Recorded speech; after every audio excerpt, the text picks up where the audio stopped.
আপনারা সবাই একটু সত্যি কথা বলে যাবেন, আসলে এখন পর্যন্ত কি কেউ প্রবাসী মনের দুঃখ কি বুঝছে?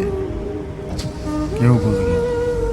আপনার মনে কি চায়, কি বেদনা বা কি অভাব, সেটা কি কেউ জানতে চাইছে? কখনো কখনো কেউ জানতে চায় নাই। তা আসলে মানে কি বলবো, একটা প্রবাসী কি পরিমাণ কষ্ট নিয়ে চলে সেটা আরেকটা প্রবাসী বলতে পারবে। আমি যে কি কষ্টটা নিয়ে চলি সেটা আমি বুঝতে পারতেছি বা আমি বলতে পারতেছি। আমার মতন যারা প্রবাসী আছে তারাও কিন্তু বুঝে যে এই কষ্টটা আসলে কতটা কষ্ট। ঠিক আছে? তো আজকে 12 ঘন্টা, প্রায় 13 ঘন্টা হয়ে গেলো। 13 ঘন্টার ভিতরে এখন পর্যন্ত কোনো খানা খাই নাই। এখন খানা আনতে গেছে, রুমে যাবো, গোসল করবো, কাপড় চাপড় ধোবো, তারপরে খানা খাবো।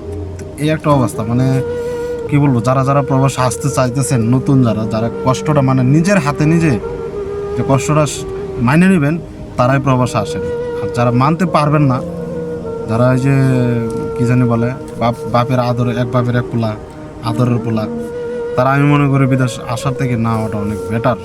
আইসেন না, এই প্রবাসে কতটুকু কষ্ট সেটা যারা প্রবাসে আসে তারাই কিন্তু বুঝতে পারতেছে যে প্রবাসে আসলে কতটুকু কষ্ট। ঠিক আছে?